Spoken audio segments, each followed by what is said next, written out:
కీర్తనల గ్రంథము 52. ఏదో మీడైనా దోయేగు. చదివారా ఇది ఎప్పుడైనా?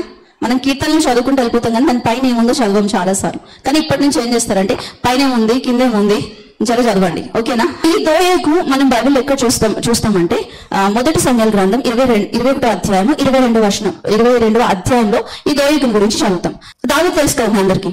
ఏం చేశాడు దావీదు? గొలియాతుని చంపేశాడు. చంపేసిన తర్వాత అందరూ అక్కడ ఉన్న వాళ్ళందరూ ఏమంటున్నారంటే సౌలు అప్పట్లో రాజు, మీకు తెలుసు కదా, సౌలు అనే ఒక వ్యక్తి రాజు. ఆ రాజు సమయంలో ఒక యుద్ధం జరిగింది. ఎవరికి? ఇజ్రాయేల్కి, అదేవిధంగా ఫిలిస్తీన్కి. ఈ యుద్ధం జరిగినప్పుడు ఫిలిస్తీన్లో ఒక గొప్ప శూరుడు లేచి ఏమంటున్నాడంటే ఎవరైనా వచ్చి నన్ను చంపుతారా, రండి చంపండి అని చెప్పి చెప్తున్నాడు. కానీ ఈ గొప్ప సౌలు రాజు ముందుకు వెళ్ళలేకపోతున్నాడు. హల్లెలూయా. చంపడానికి ముందుకు వెళ్ళలేకపోతున్నాడు. ఆ సమయంలో చిన్న బాలుడు 17-18 years ఉంటుంది. ఆయన ఏమన్నాడంటే నేను యుద్ధం చేస్తాను, నేను ఆయనతో పోరాడి గెలుస్తానని చెప్పాడు. అప్పుడు అందరూ వాళ్ళు వీడు పిచ్చాడు అనుకుని ఉండొచ్చు. బట్ ఏమందంటే అక్కడికి ఆయన వెళ్ళాడు. మీకు అందరికీ తెలిసిందే కానీ కొంచెం అట్లా చెప్తున్నా. వెళ్ళాడు, అక్కడ గొలియాతుని చంపేశాడు. చంపేసిన తర్వాత గొలియాతుకున్న ఖడ్గం ఏదైతే ఉందో ఆ ఖడ్గాన్ని తీసుకొని ఆయనను చంపేసి ఆ ఖడ్గాన్ని తీసుకొచ్చారు. ఆ ఖడ్గాన్ని తీసుకొచ్చి ఎవరి దగ్గర పెట్టారంటే ఒక యాజకుడి దగ్గర పెట్టారు. హల్లెలూయా. ఎవరి దగ్గర? ఒక యాజకుడి దగ్గర పెట్టారు. ఆ యాజకుడి పేరు ఏంటంటే అహీమెలెకు. హల్లెలూయా. ఆయనకి ఇంకో పేరు ఉంది, అహియా. ఏం పేరు? అహియా, అహీమెలెకు అంటారు. ఈయన దగ్గర పెట్టారు. ఈ అహీమెలెకు ఎక్కడ ఉంటారంటే ఒక నోబు అనే ప్రాంతంలో ఉంటాడు. హల్లెలూయా. అది ఎక్కడ ఉంది నోబు అంటే గిబియా తెలుసు కదా మీ అందరికి. గిబియా ఎవరంటే సమూయేలు ఉండే ప్రాంతం అనమాట. సమూయేలు ఉండే ప్రాంతానికి కొంచెం 2 మైళ్ళ దూరంలో ఈ యొక్క నోబు అనే ప్రాంతం ఉంటది. హల్లెలూయా. నోబు అనే ప్రాంతం ఉంటది. ఆ ప్రాంతంలో ఈ అహీమెలెకుతో పాటు ఇంకొక 85 మంది యాజకులు ఉంటారు. అహీమెలెకు కింద ఒక 85 members యాజకులు ఉంటారు. ఈయన ఇక్కడ ఉంటున్న సమయంలో అసలు అటు సైడ్ సౌలు దగ్గర ఏం జరిగిందంటే సౌలు దగ్గర ఈ దావీదు ఏం చేశాడంటే యుద్ధం చేసిన తర్వాత అక్కడున్న ప్రజలందరూ ఏమన్నారంటే సౌలుకి 1000 కొలది, హల్లెలూయా, దావీదుకి 10,000 కొలది అని పొగిడారు. హల్లెలూయా. నార్మల్ గా ఒక యుద్ధాన్ని చేసి జయించాడు కాబట్టి, అంత గొప్ప వ్యక్తిని జయించాడు కాబట్టి ఇక్కడ పొగడరానే మన సౌలు గారికి ఏమొచ్చింది? కోపం వచ్చేసింది. అట్లా పొగుడతారని చాలా కోపం వచ్చింది. కోపం వచ్చిన తర్వాత ఏమైందంటే ఆ కోపం పెట్టుకొని అదొక పగలా మారిపోయింది. ఎంత పెద్ద పగ అంటే ఆ వ్యక్తిని నేను చంపేయాలి. హల్లెలూయా. చంపేయాలని చాలా సార్లు ప్రయత్నం చేశాడు. ఒకసారి మీకాలు, ఎవరంటే మీకాలు సౌలు యొక్క కుమార్తె దావీదుకి భార్య వేచాడు, ఆమె తప్పిస్తుంది. ఒకసారి సౌలు యొక్క కుమారుడు యోనాతాను కూడా ఆ యొక్క మరణం నుండి ఆయనని తప్పిస్తాడు. సరే అని చెప్పేసి ఆయన అక్కడ ఉంటే క్షేమం కాదని దావీదు ఏం చేస్తున్నాడు అంటే అక్కడి నుంచి పారిపోతున్నాడు. పారిపోయిన తర్వాత ఏమైందంటే ఈయనకి బాగా ఆకలిస్తుంది. ఎవరికి? దావీదుకి బాగా ఆకలిస్తుంది. దావీదుతో పాటు కొంతమంది కూడా ఉన్నారు. వాళ్ళందరూ వెళ్ళిపోతూ ఎక్కడికి వచ్చారంటే నోబుకు వచ్చారు. ఎక్కడికి? నోబు అనే ప్రాంతానికి వచ్చారు. నోబులో ఎవరున్నారని చెప్పాను? అహీమెలెకు. ఆయన ఎవరు? యాజకుడు. అహీమెలెకు ఎక్కడున్నాడు? నోబులో ఉన్నాడు. నోబులో ఉన్నప్పుడు అక్కడ ఎవరు వచ్చారు? దావీదు వచ్చి తినడానికి ఏమన్నా ఉన్నాయా అని అడిగాను. అప్పుడు అహీమెలెకు ఏమడుగుతాడంటే ఇక్కడికి ఎందుకు వచ్చావు నువ్వు అని అడుగుతాడు. హల్లెలూయా. ఎందుకు వచ్చావు అంటే నేను రాజు పనిని బట్టి వచ్చాను అన్నాడు. ఏమన్నాడు? రాజు నాకు ఒక పని చెప్పాడు, నేను ఆ పనిని బట్టి వచ్చాను. అహీమెలెకు ఏమనుకుంటున్నాడు అంటే ఇక్కడ ఈ దావీదు ఇంత పెద్ద యుద్ధాన్ని జయించాడు కదా, ఇంకా రాజు దగ్గరే ఉన్నాడేమో, నమ్మకంగా ఉన్నాడేమో అనుకుని ఈ అహీమెలెకు ఏమన్నాడంటే నా దగ్గర నార్మల్ రొట్టెలు అయితే లేవు, యాజకులు మాత్రమే తినే రొట్టెలు ఉన్నాయి, అవి నేను మీకు ఇస్తాను అని చెప్పేసి అన్నాడు. అయితే ఇవ్వాలి అంటే మీరు 3 రోజులు స్త్రీలకు దూరంగా ఉండాలి, అలా ఉన్నట్లయితే నేను ఇస్తానంటే మేము 3 రోజులు అయితే మా ప్రయాణం స్టార్ట్ చేసి మేము దూరంగానే ఉన్నాము అని చెప్పేసి చెప్తాడు. చెప్పిన తర్వాత ఆ రొట్టెలు యాజకులు తినే రొట్టెలు ఇచ్చాడు. ఇవ్వడమే కాకుండా ఆయన దగ్గర ఏం ఖడ్గం ఉందని చెప్పాను? ఎవరి ఖడ్గం ఉంది? Very good. గొలియాతు ఖడ్గము ఆయన దగ్గర ఉంది. ఆ ఖడ్గము కూడా ఆయనకి ఇస్తాడు. ఎందుకు ఇచ్చాడంటే రాజు పనిని బట్టి వెళ్తున్నాడు కాబట్టి ఆ ఖడ్గాన్ని ఇచ్చాడు. అయిపోయిన తర్వాత ఈ సిచ్యువేషన్ అంతటిని ఇందాక ఒక స్టార్టింగ్ ఒక ఆయన పేరు చదివాం మనం. ఎవరు? దోయాగు అనే వ్యక్తి చాటున ఉండి వింటూ ఉన్నాడు, చూస్తూ ఉండి ఏం చేశాడంటే ఎవరికైతే చెప్పకూడదో ఆయన దగ్గరికి ఇన్ఫర్మేషన్ ని పాస్ చేసేసాడు. చేయగానే సౌలు గారు ఏం చేశారంటే ఇమీడియట్లీ అక్కడ నుంచి రాజ్యాన్ని వదిలేసి మరి ఎవరి దగ్గరికి వచ్చారంటే నోబు యొక్క ప్రాంతానికి అహీమెలెకు దగ్గరికి వచ్చారు. అహీమెలెకు దగ్గరికి వచ్చి ఏం చేస్తున్నాడు అంటే నువ్వు ఆయనకి ఇచ్చావా అంటే ఇచ్చాను, నీ పనిని బట్టి వచ్చాను అనుకున్నాను, ఇచ్చాను అన్నాడు. ఇచ్చాను, ఆయన తిన్నాడు, అదేవిధంగా కట్టుకమిస్తాను. నువ్వు ఆయనకి హెల్ప్ చేసావు కాబట్టి నేను నిన్ను చంపేస్తానని అక్కడ ఉన్న సేవకులు చెప్తారు. వాళ్ళ మీద పడు, చచ్చిపోతాడు. వాళ్ళందరినీ చంపండి. ఆ సేవకులు ఏమంటారు తెలుసా? యాజకుడు దగ్గర ఉండే వాళ్ళు నేను ముట్టను అని అన్నప్పుడు ఈ సౌలు ఏం చెప్తాడంటే, ఈయన ఉంటాడు కదా దోయాగు, నువ్వు వాళ్ళ మీద పడు అంటాడు. అనగానే ఈ దోయాగు కొంచెం కూడా భయం లేకుండా ఏం చేస్తాడంటే వాళ్ళ మీద పడి 85 మెంబర్స్ అందరినీ చంపేస్తాడు. ఒక వ్యక్తి మాత్రము, అబ్యాతారు అనే ఒక యాజకుడు మాత్రమే అక్కడ నుంచి పారిపోతాడు, వేరే దగ్గరికి వెళ్ళిపోతారు. హల్లెలూయా, హల్లెలూయా. దీనిలోంచి మనం నేర్చుకోవాల్సింది ఏంటి అనేది ఏంటంటే, ఇక్కడ మనం చూసినట్లయితే దోయాగు అనే పేరుకి అర్థం ఏంటంటే పిరికివాడు అని అర్థం. ఓకేనా? హల్లెలూయా. గుర్తుపెట్టుకొని పిరికివాడు అని అర్థం. ఆయన 34 years కి చనిపోయాడంట. ఆయన ఎంత మేధావి అంటే చాలా చాలా తెలివైన వ్యక్తి. ఇక్కడ ఒక వ్యక్తికి సాయం చేశాడు. హల్లెలూయా. ఇక్కడ అహీమెలెకు యాజకుడు ఆయన ఫస్ట్ ఒక మాట అన్నాడు, నువ్వు లోకంలో పాపంలో దూరంగా ఉన్నట్లయితే నేను నీకు ఒక రొట్టెలు ఇస్తానని చెప్పాడు. హల్లెలూయా. ఇస్తానని చెప్పాడు. ఆయన ఏమన్నాడు? మేము దూరంగానే ఉన్నాం, మేము ఇదే చేస్తాం, నేను ఇస్తానని చెప్పేసి చెప్పాడు. ఇక్కడ మనము అహీమెలెకు యాజకుడిని తీసుకున్నట్లయితే ఆయనకి దావీదు చేసింది తప్ప రైటా? దావీదు ఇక్కడ ఎవరి పని మీద వచ్చానని చెప్తున్నాడు? రియల్ గా రాజు పని మీద అక్కడికి వచ్చాడా? రాజు పని మీద వచ్చాడా? రాజు పని మీద రాలేదు. అక్కడ అబద్ధం చెప్తున్నాడు. యాజకుడికి తెలియకపోయి ఉండొచ్చు ఈయన అబద్ధం చెప్తున్నాడని. కొంచెం అన్న అర్థమవుతుందా? అర్థమవుతుంది. కానీ ఈయన దేవుని సేవకుడు. ఖచ్చితంగా ఈయన ఒకప్పుడు దేవుల్లో ఉన్నాడు. రాబోయే దినాల్లో కూడా ఈయన గౌరవ ఉంటాడు. ఇప్పుడు చిన్న తప్పు చేస్తున్నాడు, చిన్న అబద్ధం ఆడాడు. హల్లెలూయా, హల్లెలూయా. అంత మాత్రాన నేను సాయం చేయడానికి ఉండను అని చెప్పి ఏం చేశాడంటే ఆయన దగ్గర ఉన్న రొట్టెలు ఇచ్చాడు. ఎందుకు? ఆయన బ్రతుకు నిమిత్తం. ఒకవేళ ఫుడ్ లేకపోతే ఏమయ్యేది దావీదుకి? చచ్చిపోయాడు కదా. ఒక మనిషి చావు ఒక యాజకుడు కోరుకుంటాడా? హల్లెలూయా. ఒక మనిషి చావు ఒక యాజకుడు కోరుకుంటాడా? కానీ ఈయన చేసిన ఒక సహాయాన్ని బట్టి యాజకుడి మెడ మీదకి ఏమొచ్చింది? కత్తి వచ్చింది. సమాజంలో కూడా దోయాగు లాంటి వాళ్ళు చాలా మంది ఉన్నారు. హల్లెలూయా, హల్లెలూయా. ఒక సేవకుడు, ఒక సేవకురాలు, లేకపోతే ఒక విశ్వాసం ఒక వ్యక్తికి, తప్పు చేసిన వ్యక్తికి సహాయం చేస్తే, హల్లెలూయా, హల్లెలూయా, సహాయం చేస్తే ఆ సహాయాన్ని బట్టి నిందించే వాళ్ళు, ఆ యాజకుడిని నరికేసే వాళ్ళు చాలా మంది ఉన్నారు. హల్లెలూయా, హల్లెలూయా. నువ్వు నేను దోయాగులాగా ఉండడానికి వీల్లేదు. ఇక్కడ దోయాకు నోటి గురించి మాట్లాడుతున్నాడు. 52 ఒకసారి చదవండి.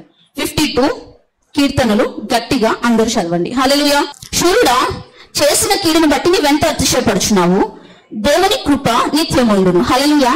చాలా మంది ఏం చేస్తారంటే, హత్య అంటే జస్ట్ మీరు అనుకుంటున్నారేమో, వెళ్ళి ఒక మనిషిని కత్తి తీసుకుని అదే నా హత్య అంటే. బైబిల్ ఏం చెప్తుంది చెప్పండి? మాటతో కూడా మనం ఒక వ్యక్తిని చంపవచ్చు. ఇక్కడ దోయాగు ఏం చేస్తాడు? ఒక అసూయతో, ద్వేషంతో ఒక వ్యక్తి గురించి ఒక వ్యక్తి దగ్గర చెడుగా చెప్పాడు. ఆ యొక్క చెడు మాట ఏదైతే ఉందో వాస్తవమే చెప్పాడు, రాంగ్ కాదు, నిజమే చెప్పాడు. అక్కడ అబద్ధం ఉందని చెప్పాడు దోయాగు. ఇక్కడ అబద్ధం చెప్పలేదు, నిజమే చెప్పాడు. కానీ దాయవలసిన మాట దాయకుండా ఒకవేళ నువ్వు 10 మందికి చెప్పినట్లయితే, హల్లెలూయా, ఒక యాజకుడితో పాటు యాజకుని కుటుంబం అంతా నాశనం అయిపోయింది. హల్లెలూయా.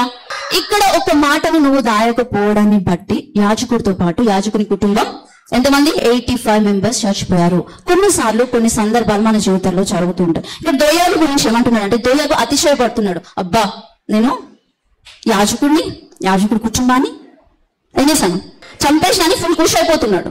కానీ తర్వాత ఈయనకి ఏమైంది తెలుసా? కుష్టి వ్యాధి వచ్చి చచ్చిపోయినాడు. హల్లెలూయా. నీ నోటిని నువ్వు ఎలా ఉపయోగిస్తున్నావు? ఇక్కడ అతిశయపడుతున్నాడు. కానీ ఏమైంది అక్కడ? లాస్ట్కి ఏమయ్యాడు? కుష్టి వ్యాధి వచ్చి చచ్చిపోయాడు. చూడండి, ఇక్కడ చదవండి, ఇంకేముంది ఒక్కసారి చదవండి. దేవుని కృప నిత్యం ఉండదు. దేవుడి కృప నిత్యం ఉన్నప్పుడు నువ్వు నేను ఎవడం తీర్పు తీర్చడానికి? మనుషుడా, తీర్పు తీరుస్తున్నావు నీకు నువ్వు తీర్పు తీసుకోవా? నువ్వేమైనా పరిశుద్ధుడువా? నువ్వు పరిశుద్ధురాలువా? నేనేమైనా పరిశుద్ధురాలునా? ఒకరికి ఇట్లా చేయబెట్టి తీర్పు తెచ్చేస్తాం కదా, నువ్వు అట్లా చేసినావు, ఇట్లా చేసినావు, నువ్వు ఎన్ని పాపాలు చేసినావు అసలు కళ్ళు మూసుకుని ఆలోచించు. మంచోడువా, మంచిదానివా? నువ్వు బయటికి కనబడినంత మాత్రం మంచిదానివేనా, మంచోడువేనా? నీ లోపల ఎన్నో ఆలోచనలు జరుగుతున్నాయి. బయటికి పాపం చేసినాడు, నువ్వు మైండ్ ఉన్నావు, ఎన్ని పాపాలు చేసినావు? చేయలేదా? కళలో చేయలేదా? బయటికి నువ్వు కనబడలేదు, నువ్వు చేయలేదా పాపం? తీర్పు తీరుస్తున్న మనుషుడా, నీకు నువ్వు తీర్పు తీర్చుకో. ఫస్ట్ నీకు నువ్వు తీర్పు తీర్చుకో, అప్పుడు నువ్వు తీర్పులోకి రావు. బయటకు వెళ్ళిపోతావు. దేవుని కృప నిత్యం ఉన్నప్పుడు నువ్వు నేను ఎవరు? ఇక్కడ క్లియర్ గా వస్తుంది. దేవుని కృప అంట నిత్యం ఉండునంట. బైబిల్లో ఒక పాపాత్మురాలైన స్త్రీ వచ్చింది. అందరూ ఏం చేసినారు? ఏసేంటారు, రాలేసింది, ఏసేద్దామని వేసేస్తా ఉన్నారు. యేసుప్రభు ఏం చేసినాడు? హల్లెలూయా. కొన్నిసార్లు కొన్ని మనము ఛేదించుకోలేము, కానీ దేవుని యొక్క ప్రేమను బట్టి నువ్వు చెయ్యకపోతే నోరు మూసుకొని ఉండు. హల్లెలూయా, హల్లెలూయా. చేస్తున్న వాళ్ళకి తీర్పు తీర్చకండి. హల్లెలూయా. అదేమవుతుందంటే ఒక సేవకునే కాదు, ఒక సంఘం ఇక్కడ నోబు దేశంలో యాజకుడి కుటుంబం అంటే సంఘం అంతా ఒక కుటుంబం. సంఘాన్ని మొత్తాన్ని నువ్వు డిస్ట్రాయ్ చేసిన వాడు అవుతావు. దయచేసి నీ నోటిని వాడిగల ఖడ్గంలా చేయకు. ఒకసారి చదవండి. మోసం చేయవాడా? వాడిగల మంగళ కత్వలే నీ నాలుక నాశనం చేయా? దేవుని యొక్క బిడ్డ నాశనం చేయాలా లేకపోతే మంచి చేయాలా? ఇప్పుడు మీరు చెప్పిన మాట నాశనాన్ని తీసుకొస్తుందా, మంచిని తీసుకొస్తుందా? దేవుడు ఏం చేసినాడంట? మోసం చేస్తున్నాడు అని. ఇక్కడ ఏం మోసం చేయలేదు, కానీ దేవుడు మోసం చేసేవాడా అంటున్నాడు. మేలు కంటే కీడు చేయటయు, నీతి పలుకుడు అంటే అబద్ధం చెప్పుటయు నీకు ఇష్టం. పాపం ఇంకా సౌలు గారికి ఇంకెన్ని ఎక్కించి చెప్పిండు సారు. చెప్పండి.